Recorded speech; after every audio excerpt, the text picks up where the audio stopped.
Bueno, muy bien. Otro procedimiento que habitualmente se puede utilizar para la purificación de proteínas es cuando se conoce como salting out o salting in, están los dos. Y este procedimiento lo que hace es utilizar la solubilidad selectiva de las proteínas para hacerlas precipitar.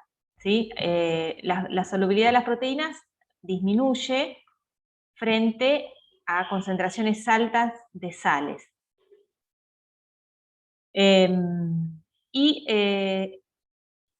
Cuán elevada es la concentración de sal a la cual la proteína ya deja de ser soluble es propio de cada proteína. Entonces esta diferencia, esta característica nos permite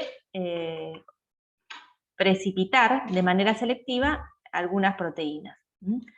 La sal más comúnmente usada es el sulfato de amonio.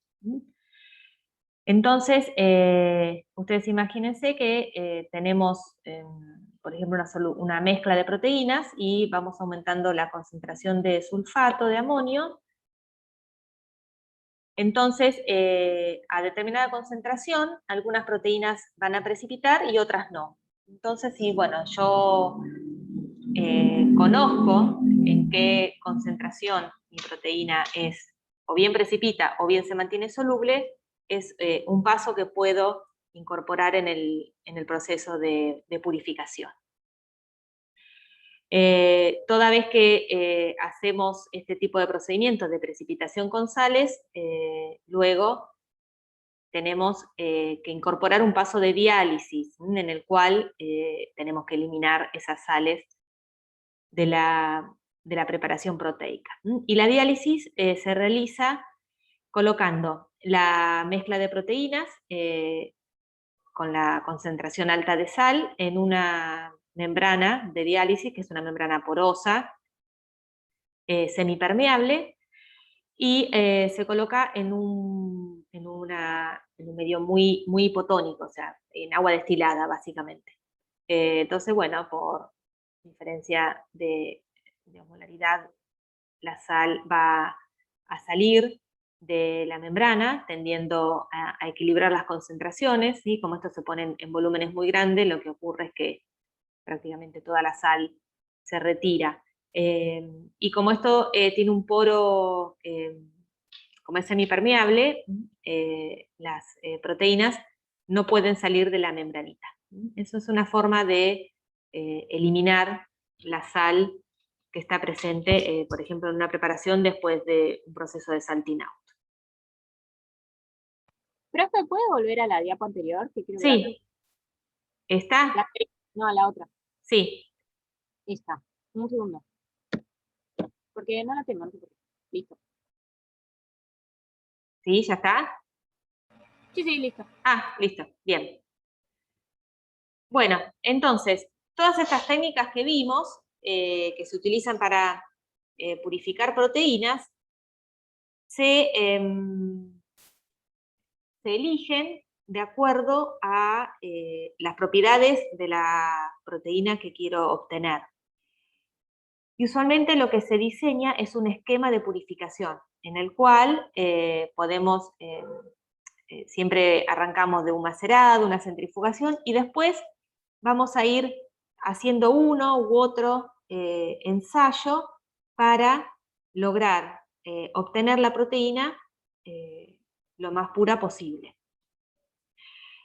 Entonces, por ejemplo, podemos hacer una centrifugación, después hacemos una cromatografía de exclusión molecular, después una cromatografía de afinidad, y bueno, y ahí nos quedamos con la proteína pura. Para diseñar este esquema, obviamente tenemos que conocer bien, o lo mejor posible, las distintas propiedades de nuestra proteína, el peso molecular, el punto isoeléctrico, la solubilidad, etcétera, porque eso es lo que nos va a permitir diseñar correctamente este proceso. ¿Y cómo lo monitoreamos, todo este proceso de purificación? Midiendo algunos parámetros en cada etapa, para llegar a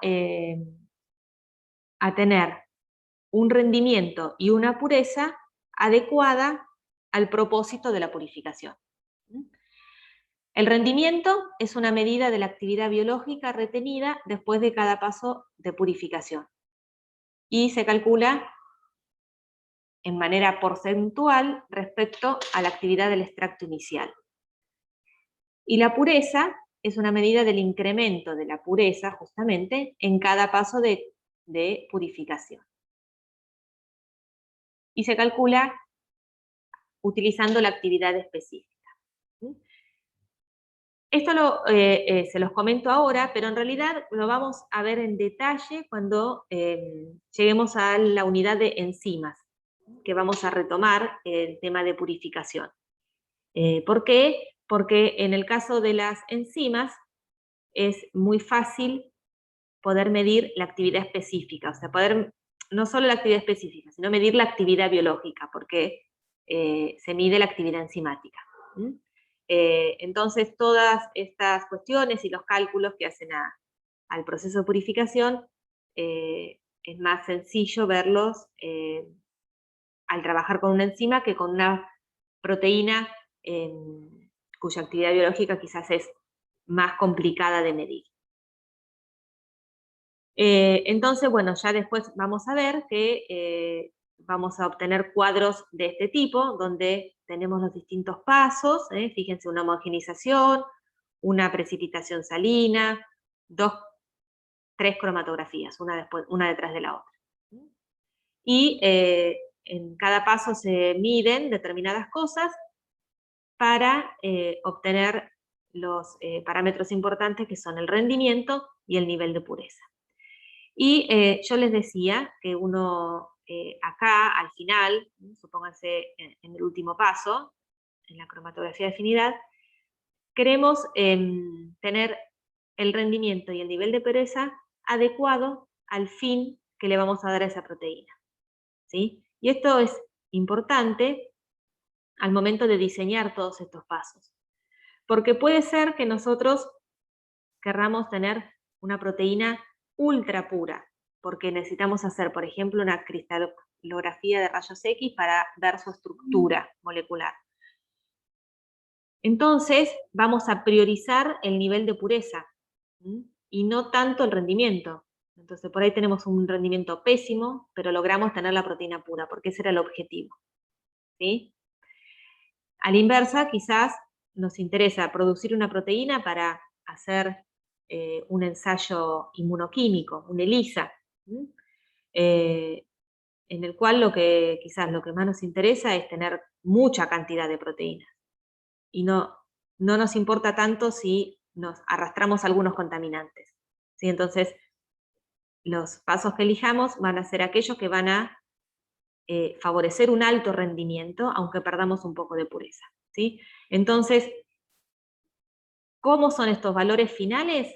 Dependen del fin que le queremos dar a lo que estamos purificando, ¿sí? No hay una regla única, no es que uno ve un cuadro y dice, sí, esto está bien con este rendimiento y esto está mal. No, se analiza de acuerdo al propósito de la purificación. Bien, vamos a pasar ahora a técnicas de caracterización de proteínas o de estudio de estructura o de alguna otra propiedad de las proteínas.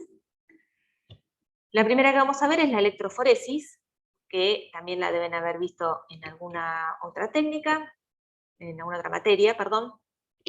La electroforesis es el desplazamiento de una molécula con carga eléctrica en presencia de un campo eléctrico. La separación electroforética de proteínas se realiza sobre geles, fundamentalmente, pero también hay algunas electroforesis sobre papel. En el caso de las proteínas, lo más común es usar geles de poliacrilamida, que se pueden preparar con distintos grados de polimerización, que van a dar distinto tamaño de poro. Y En general las proteínas corren en condiciones desnaturalizantes, es decir, se hace un tratamiento con temperatura y con algún agente reductor, ya esto lo vamos a ver más en detalle enseguida, para desnaturalizar las proteínas. Entonces los geles de electroforesis de proteínas se llaman PAGE, que es electroforesis en gel de poliacrilamida. Estos geles entonces se realizan con la poliacrilamida, que lo que hace es generar una red con ayuda de, en realidad se combina la acrilamida con la bisacrilamida y forman una red en presencia de el ion persulfato, que es un iniciador de la polimerización.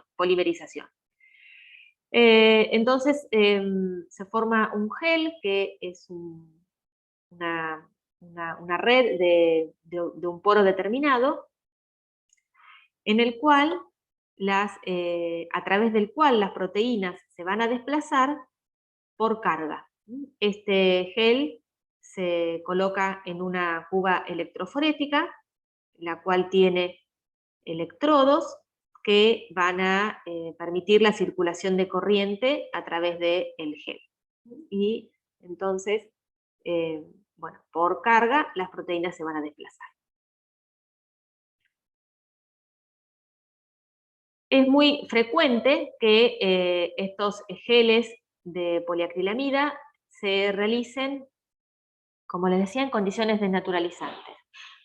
Las proteínas se desnaturalizan con calor, se aplican compuestos reductores, como puede ser el beta-mercaptoetanol y el dithiotritol, que lo que hacen es romper los puentes disulfuro que se establecen entre las cisteínas, ¿sí? Y como saben, esos puentes disulfuro pueden ser intracatenarios, o sea, establecerse dentro de la misma molécula, ayudando a estabilizar la estructura terciaria que tenga, o pueden estar entre subunidades diferentes, o sea, a través de puentes disulfuro se pueden unir dos subunidades de una proteína. De modo que nosotros al romperlos, al reducirlos con un agente reductor, lo que vamos a lograr es separar esas subunidades.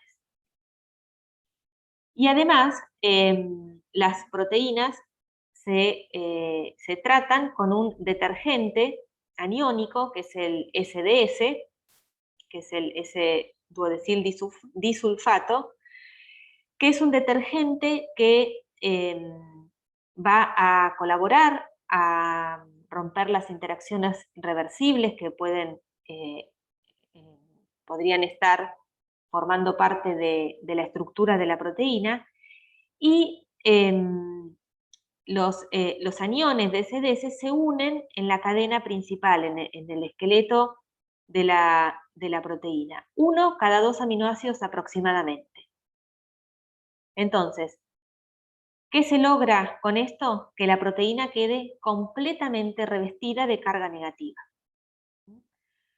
Por lo tanto, en las electroforesis que se llaman SDS-PAGE, o sea que son electroforesis habiendo tenido el tratamiento con SDS, todas las proteínas tienen carga negativa, independientemente de su propia carga, ¿sí? Porque es tal la concentración de cargas negativas que le da el SDS, ya que se coloca cada 2 aminoácidos, que la carga propia de la proteína queda opacada, ¿sí? Desaparece. Entonces, en ese contexto, las proteínas van a desplazarse siempre hacia el ánodo, siempre hacia el polo positivo. Y lo van a hacer de acuerdo a su masa, porque como todas tienen carga negativa, el único factor de desplazamiento a través del gel es la diferencia en el tamaño. Entonces, Estas electroforesis usualmente son verticales, ¿sí? Eso es porque el gel se coloca de manera vertical en la cuba. Ya después vamos a ver que para los ácidos nucleicos muchas veces las electroforesis son horizontales.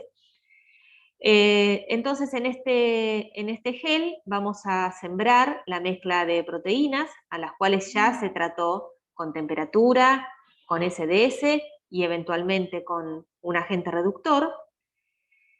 Y las proteínas entonces totalmente desnaturalizadas y con carga negativa van a desplazarse hacia el polo positivo. Las proteínas de menor tamaño se van a desplazar más rápidamente, por supuesto, y las proteínas de mayor tamaño van a quedar más retenidas hacia la zona de siembra.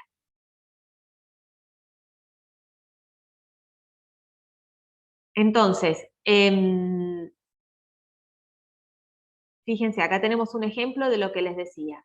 Tenemos una proteína que está formada por una sola subunidad, que cuando la sometemos al SDS page, entonces se despliega completamente y queda rodeada de carga negativa.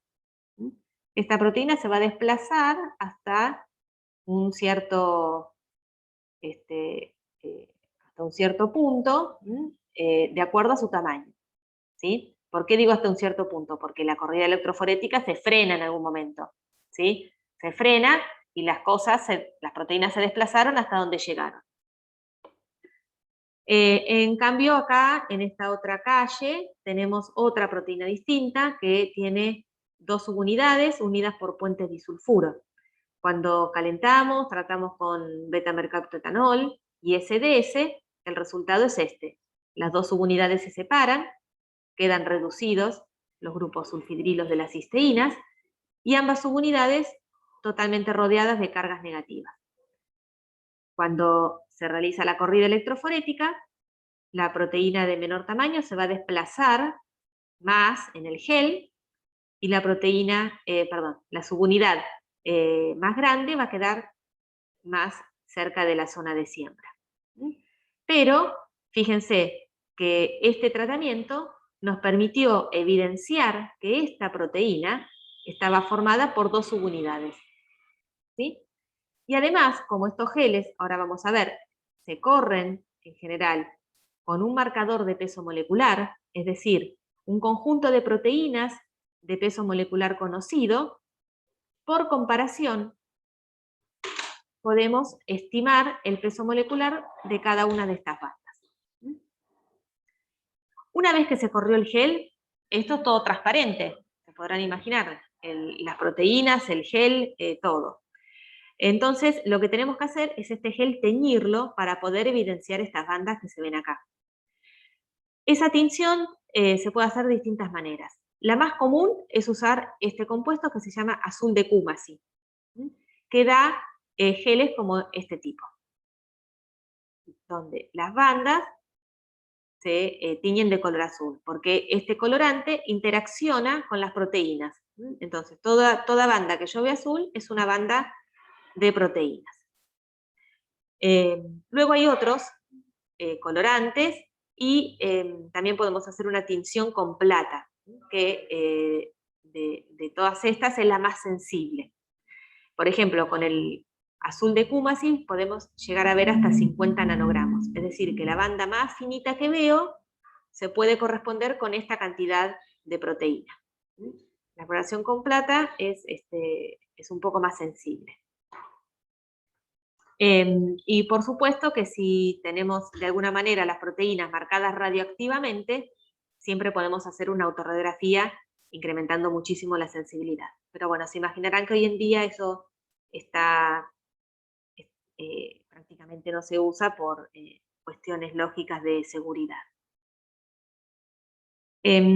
Bueno, otra cuestión es la resolución del poro, ¿sí? Nosotros podemos, de acuerdo al porcentaje del gel, vamos a poder correr cosas de determinados tamaños.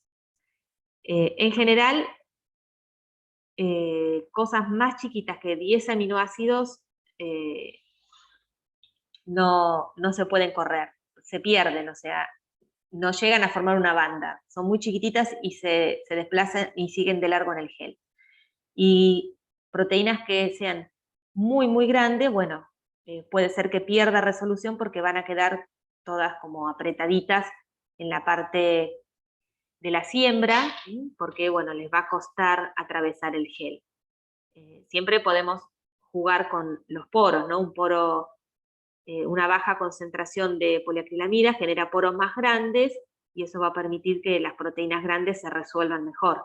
Y a la inversa, si yo tengo proteínas chiquitas, bueno, trataré de poner un poro más chiquito, aumentando la concentración de poliacrilamida, y eso va a permitir que las proteínas chiquitas se resuelvan bien y no sigan de largo y se me vayan al buffer de la cuba. Bien, este es un ejemplo de una cuba, esta es la que vamos a usar en el laboratorio. Nosotros vamos a hacer un SS page, así que van a ver cómo se hace el gel, cómo se siembra, todo.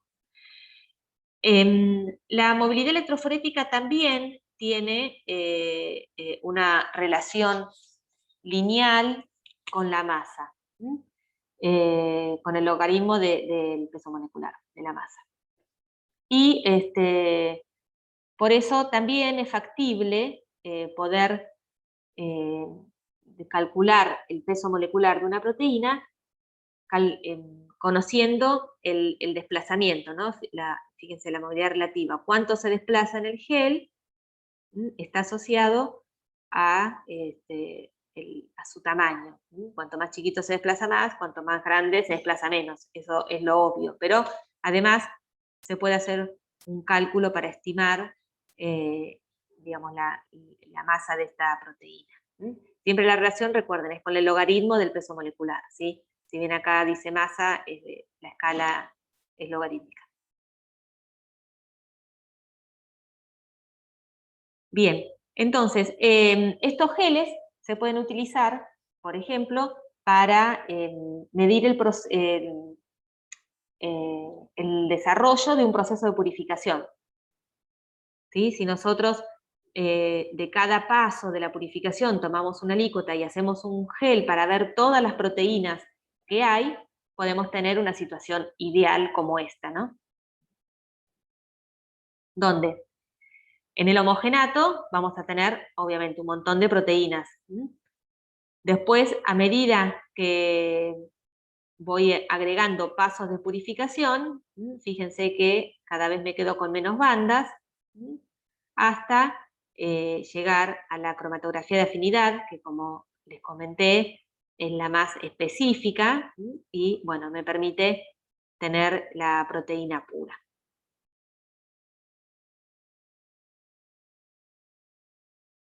Los geles de poliacrilamida también se utilizan para hacer este tipo de ensayos que se llama isoelectroenfoque.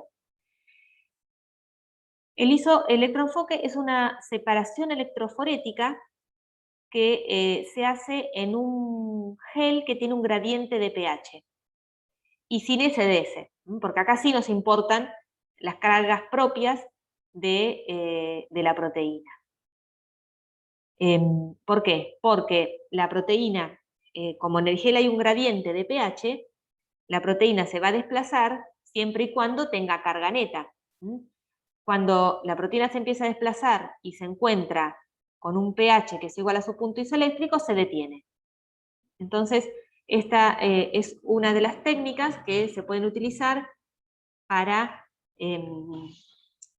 calcular o determinar el punto isoeléctrico de una proteína. También existen estas electroforesis en 2 dimensiones, en las cuales se realiza un isoelectroenfoque en un sentido. Las muestras se siembran en un isoelectroenfoque, siempre se siembran en el medio para que, bueno, puedan correr hacia uno y otro sentido de acuerdo a su carga. Y luego, una vez que se hizo el isoelectroenfoque, se gira el gel y se realiza un SS page. Entonces, eso permite distribuir las proteínas por tamaño y por carga. Esto, bueno, este es, por ejemplo, un ejemplo de proteínas de coli, tiene muchísima resolución para identificar proteínas distintas.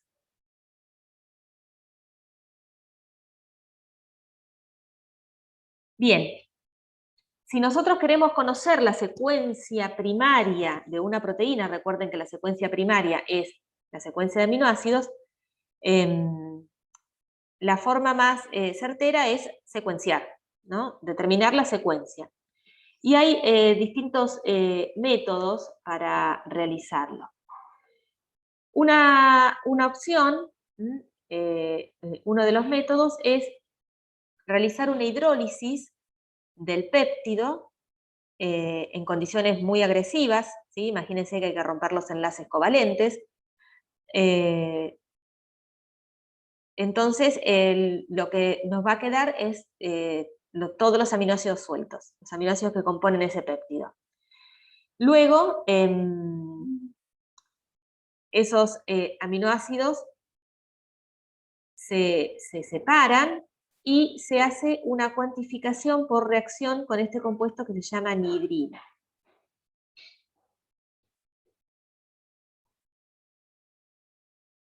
Así como se usa este compuesto, también se puede usar otro que es fluorescamina, que también reacciona con los aminoácidos.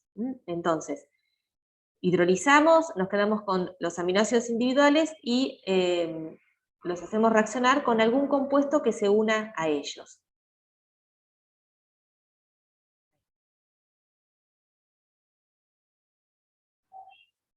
Y luego lo que se hace es identificar los aminoácidos que están presentes en ese hidrolizado. Entonces, vamos a poder conocer la composición en aminoácidos, pero no su secuencia, ¿sí? O sea, como a los aminoácidos tienen unido un compuesto que permite cuantificarlos, vamos a poder saber que hay una alanina, una arginina, dos glicina, una fenilalanina, por ejemplo. Pero no en qué orden se encuentran en el péptido, solamente su composición.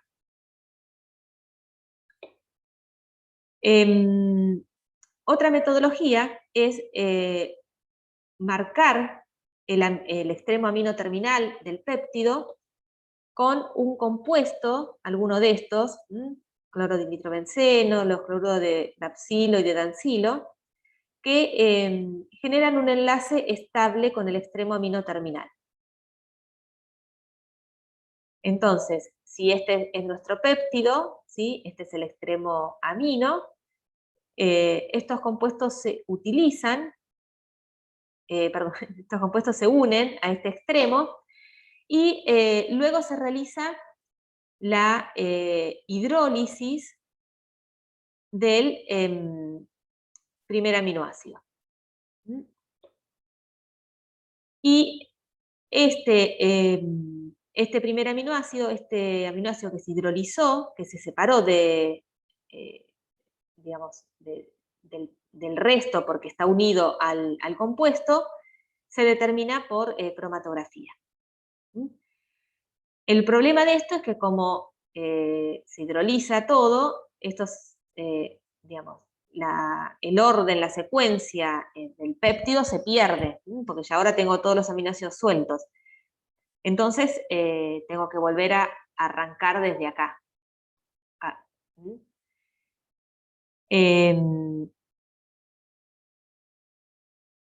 Lo que me permite entonces esto es ir conociendo el extremo amino terminal de un péptido.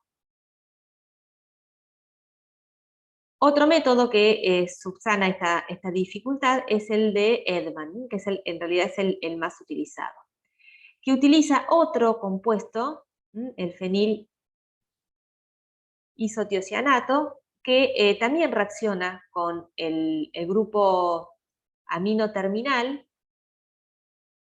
pero en determinadas condiciones lo que genera es que se hidrolice solo el primer aminoácido y que el resto del péptido quede intacto. Luego, este primer aminoácido que está combinado con el compuesto es el que se identifica por cromatografía. Pero el resto del péptido me quedó intacto con un nuevo aminoácido N-terminal. Entonces, una vez que identifiqué este primer aminoácido, puedo repetir el proceso y determinar el segundo. Una vez que este segundo se va, ahora, por ejemplo, es la fenilalanina la que se convierte en el N-terminal. Repito el proceso. Bueno, y así hasta tener el péptido completo. Entonces, de esa manera puedo de a uno, desde el extremo aminoterminal, ir conociendo la secuencia del péptido. ¿Sí? Los péptidos asociados al compuesto se determinan por, como les decía, por cromatografía, por HPLC.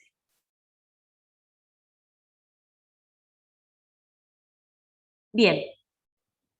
Ahora tenemos un par de técnicas que, como les decía, las vamos a ver un poquito más por arriba, su fundamento, qué información obtenemos, porque, bueno, son técnicas bastante complejas que no las vamos a ver en la materia y no tampoco nos aportan el conocimiento de la parte física, nos aporta demasiado a los fines de nuestra materia. La primera técnica es la espectrometría de masas. En esta técnica se utilizan partículas cargadas, iones, que se van a separar de acuerdo a su relación masa-carga.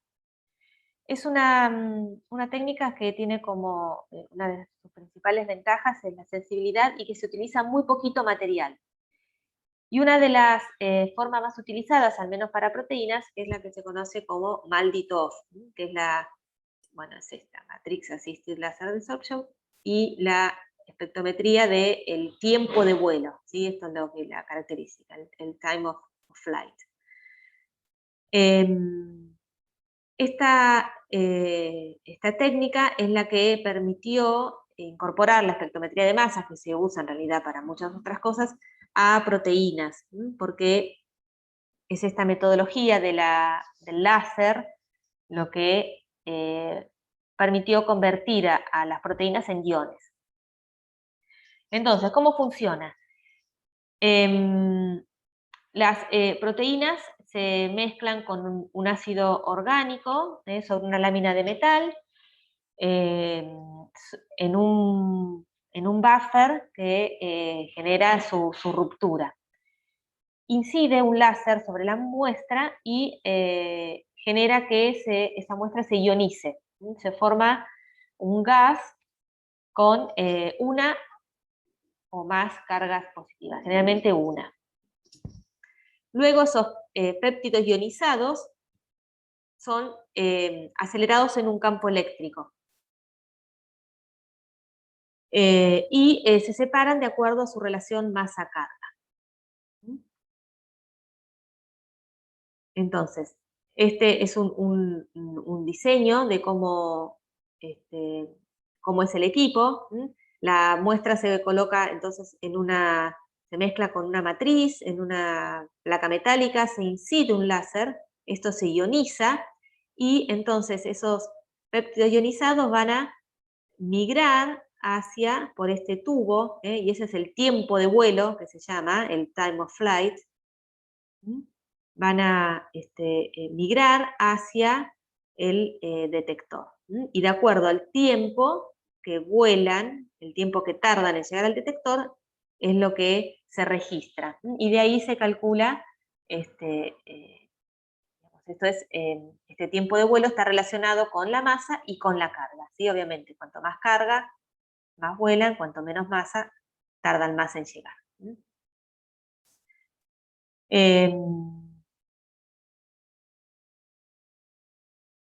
Bien, esto Este equipo se utiliza, como decía, muchos para proteínas y se realizan estudios de proteómica con la espectrometría de masa. Este equipo está en el Instituto Malbrán. Yo tuve la oportunidad de ir a hacer unos trabajos allá. Fíjense, esta es la placa metálica que les comentaba. Cada redondelito de los que están acá es una muestra. Sobre esta placa que se coloca en esta parte del equipo, incide el láser, se ioniza, y todo esto es el tubo, el que va a determinar el tiempo de vuelo. Y acá al lado está la computadora donde se registra justamente ese tiempo de vuelo, y bueno, obviamente hay algoritmos que luego permiten caracterizar las proteínas.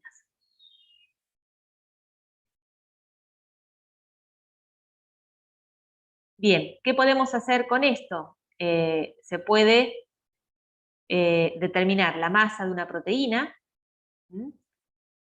y también podemos determinar la secuencia, ¿sí? En general, para determinar la secuencia de una proteína se utilizan lo que se conocen como espectrometrías en tándem, en la cual se hace una primera separación por espectrometría. Luego hay los péptidos que llegan se rompen, hay una segunda ruptura y una segunda espectrometría.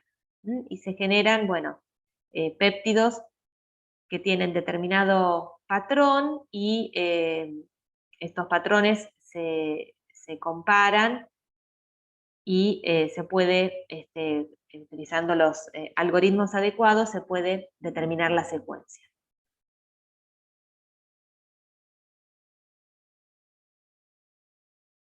Bueno, como les decía, estas técnicas son bastante complejas, pero ustedes sepan cuál es el fundamento, simplemente, ¿sí? Que la proteína se ioniza y que se desplaza de acuerdo a su masa y su carga, y que se pueden utilizar para determinar el peso molecular y también para determinar la secuencia de un péptido.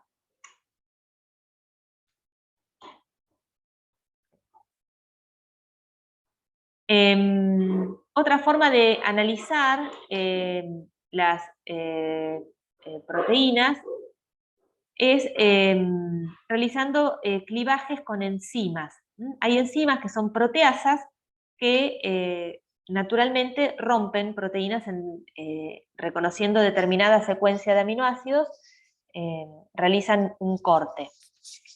Entonces, muchas veces, cuando los péptidos tienen un tamaño mayor de 50 aminoácidos y que, por ejemplo, no pueden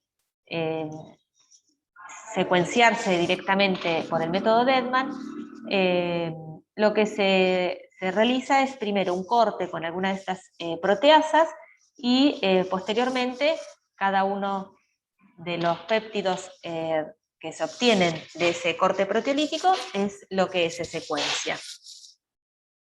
Entonces, los péptidos, como les decía, se separan por cromatografía, y cada uno de ellos se secuencia. Y una vez que tenemos la secuencia, lo que se hace es, por superposición, se va encontrando la secuencia real. ¿Sí? Imagínense, por ejemplo, en este caso, que obtuvimos 3 péptidos y cada uno de ellos tiene esta secuencia. Entonces, por comparación, ¿sí? Uno puede ir superponiendo. Por ejemplo, acá tenemos valina, lisina, entonces, bueno, es como que esto es lo mismo que esto y se continúa para allá, ¿sí?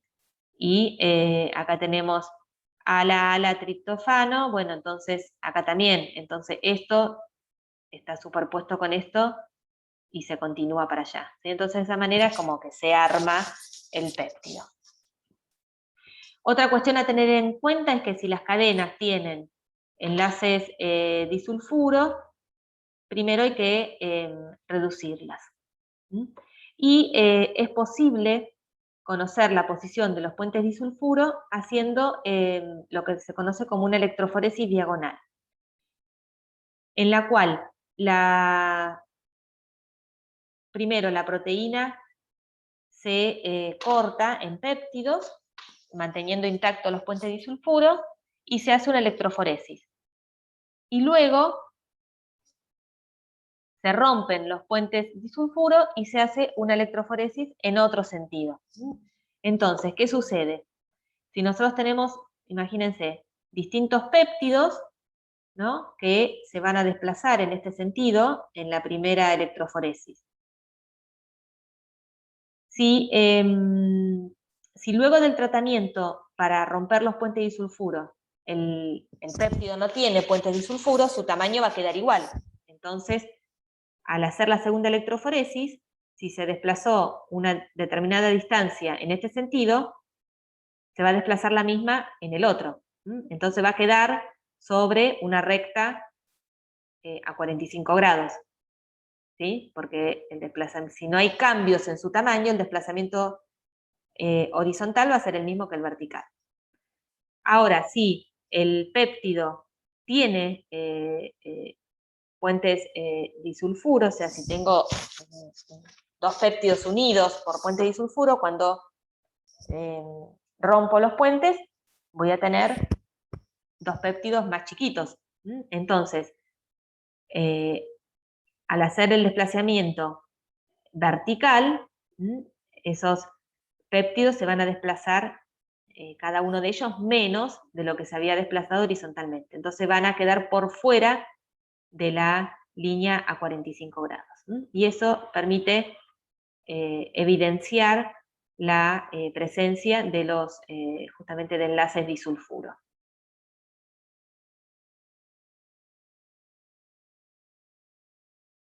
Bien. ¿Alguna duda? ¿Hasta acá?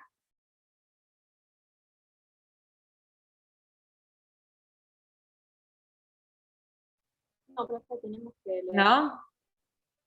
Bueno, seguimos un chiquitín más.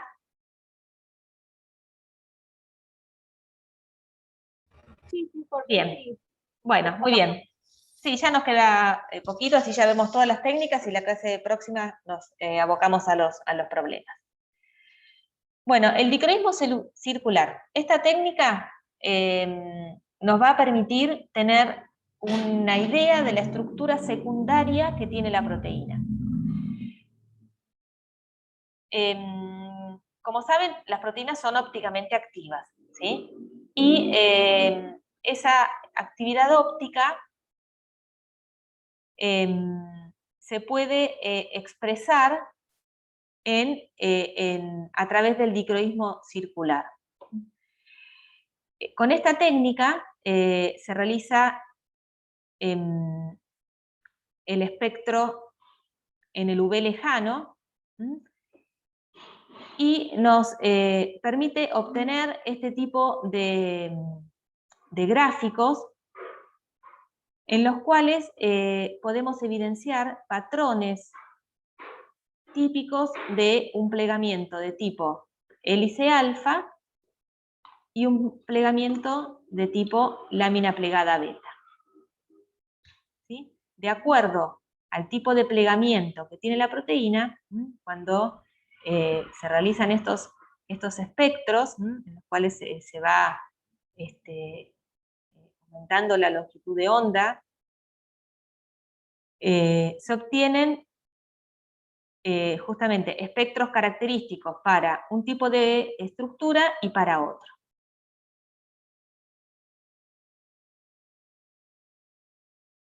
La cristalografía de rayos X es una técnica que permite determinar de manera exacta la posición de los átomos que conforman la proteína. A través de esta técnica es que, bueno, se logran los dibujos de las estructuras de las proteínas. Para poder realizarla es crítico tener el cristal de esa proteína. Entonces, sobre ese cristal se hace incidir un un haz de rayos X, y ese rayo, esos rayos X que inciden van a generar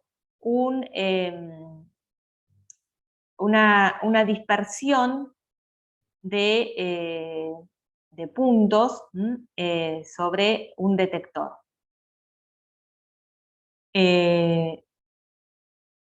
Esos generan este tipo de esquemas que cuando se analizan de manera apropiada, utilizando este tipo de algoritmos que se llama transformación de Fourier, se pueden obtener la posición de los átomos que conforman esa proteína, y eso permite deducir la estructura que adopta en el espacio. ¿Sí? Estas son, bueno, los tipos de mapas de densidad electrónica que se obtienen y demás. Esto, por supuesto, que no lo tienen que saber.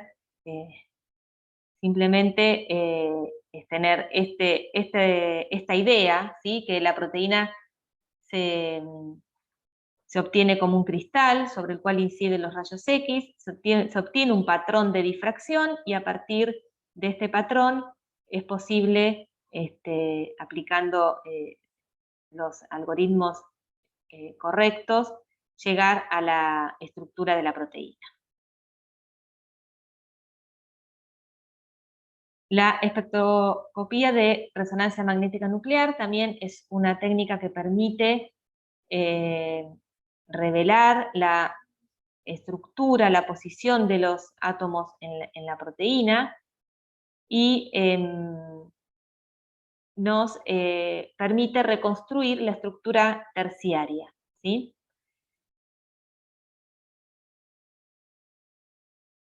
La última técnica que vamos a ver para analizar o estudiar algunas propiedades de las proteínas es la resonancia de plasmón de superficie.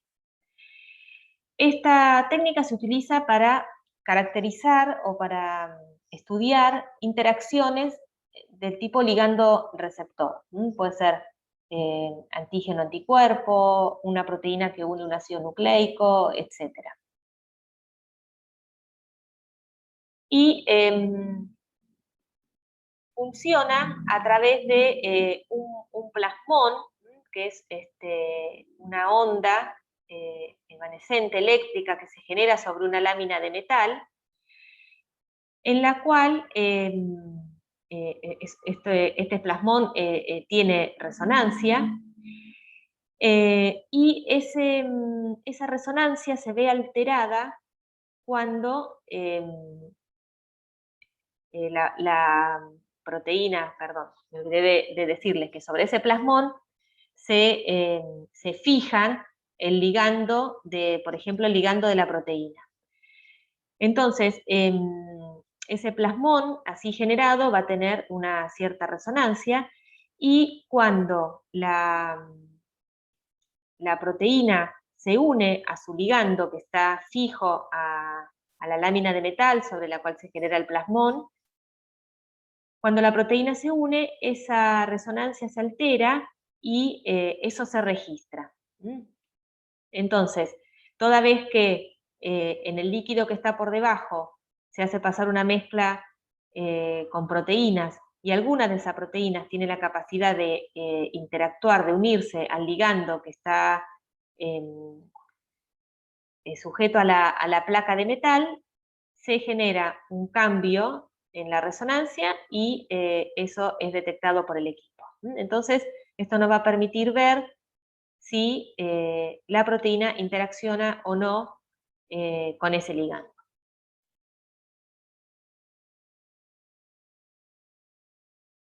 Bien, y lo último en serio, les digo ahora, que tenemos es la espectrofotometría. Que esto también lo vamos a ver en el laboratorio, y seguramente también lo vieron en otras materias, así que simplemente lo vamos a repasar, porque sí, la espectrofotometría lo vamos a ver en los problemas, porque es una de las formas de medir la concentración de proteínas. Entonces, para repasar, la espectrofotometría es una técnica que permite medir la absorción de radiación electromagnética en los rangos que van desde el ultravioleta al visible. Y permite medir entonces la absorción de distintas especies químicas, orgánicas, inorgánicas, para hacer algún análisis cualitativo o cuantitativo. Estos métodos entonces nos van a permitir identificar una sustancia, porque tiene un espectro de absorción característicos, o calcular su concentración.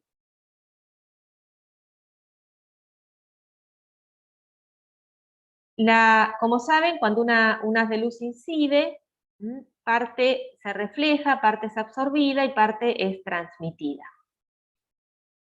Y esa fracción de luz que es transmitida va a depender tanto de la intensidad como del espesor del medio, como de la estructura molecular de la sustancia disuelta, la concentración, la temperatura y la longitud del haz incidente. Eso nos lleva a la famosa ley de Lambert, que nos dice que la fracción de luz absorbida por un medio es independiente de la intensidad de luz incidente. Y cada capa sucesiva del medio absorbe una fracción igual de la luz que pasa a través de él. Y esta es la fórmula que representa esa ley. Luego tenemos la ley de Beer, que nos dice que la cantidad de luz absorbida es proporcional al número de moléculas de cromóforo que la luz atraviesa. Y esta ley está representada por esta fórmula, que combinando ambas llegamos a la famosa ecuación de Lambert-Beer, que relaciona la luz absorbida con la concentración, el coeficiente de extinción molar, que es característico de la partícula, y la longitud del el medio, digamos, donde está la solución. ¿Sí? ¿Ustedes han visto la ley de Lambert-Beer en otra materia? Sí. Sí, bien, bien, Sí. por eso. Entonces vamos rápido. Bueno, entonces, con esta ecuación nosotros vamos a poder calcular, conociendo la absorbancia, la longitud del paso óptico al usar un espectrofotómetro y el coeficiente de extinción, calcular la concentración de una proteína. Además, bueno, ustedes saben que hay una relación entre la absorbancia y la transmitancia, ¿sí? Que, bueno, básicamente está dada por esta fórmula, o sea que podemos pasar rápidamente de una a la otra. ¿Y para qué usamos todo esto? Lo usamos para poder cuantificar proteínas. Las proteínas, tenemos dos formas de cuantificar utilizando espectrofotometría.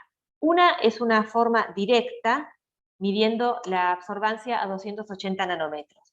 ¿Por qué? Porque las proteínas tienen aminoácidos aromáticos que van a absorber la luz en el ultravioleta, y entonces ese valor de absorbancia dada por los aminoácidos aromáticos de las proteínas nos van a permitir aplicar justamente la ley de Lambert-Beer y poder cuantificar. Por supuesto que debemos conocer el coeficiente de extinción para poder hacerlo. La otra posibilidad es utilizar métodos colorimétricos, en los cuales vamos a hacer una medición de la absorbancia en el visible y vamos a a construir una curva de calibración a partir de la cual vamos a cuantificar la concentración de la proteína de interés. Una curva de calibración es un gráfico de absorbancia en función de la concentración del analito que quiero cuantificar. Entonces, de manera similar, hace un ratito vimos que en la cromatografía de exclusión molecular podemos hacer una curva de calibración, o sea, usar proteínas calibradoras y graficar el KAB en función del logaritmo del peso molecular, obtener una recta y desde allí extrapolar el peso molecular de la proteína de interés. De manera similar, entonces, podemos hacer una curva de calibración con una proteína de concentración conocida y medir la absorbancia que generan distintas concentraciones de esa proteína. Y luego, nuevamente, extrapolando desde esa recta, calcular la concentración de la proteína de interés. Esto lo vamos a hacer también en el laboratorio, pero previamente lo vamos a trabajar en los problemas.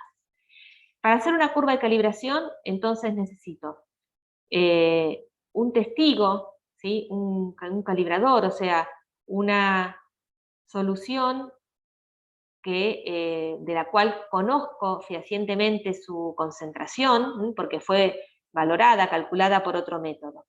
De ese testigo se hacen diluciones en el mismo solvente en el que se encuentra la muestra que queremos cuantificar. Como siempre, preparamos un blanco que contiene todas las sustancias que están en el solvente, pero obviamente no contiene la muestra a dosar. Y entonces vamos a leer la absorbancia de cada una de las soluciones, de las diluciones del testigo y de la muestra. Entonces, con eso vamos a construir una recta, graficando la absorbancia en función de las distintas concentraciones del testigo. Eso nos va a dar una recta y a partir de allí vamos a poder extrapolar el valor de absorbancia de nuestra muestra y calcular la concentración. Si se obtiene una recta, vamos a poder decir que se está cumpliendo la ley de Lambert-Beer. Recuerden que la ley de Lambert-Beer es A igual a E por C por L, digamos, donde C, la concentración, es la variable independiente y la absorbancia es la dependiente. Entonces, es la ecuación de una recta que pasa por cero, ¿verdad? Entonces, es necesario que se obtenga una recta, si no, no se está cumpliendo esa ecuación de Lambert-Beer. Si lo que puede suceder es que en algunas concentraciones del testigo esa linealidad se pierda. Entonces, bueno, vamos a trabajar únicamente con las concentraciones que tienen una relación lineal. O sea, con las concentraciones que cumplen la ley de Lambert-Beer.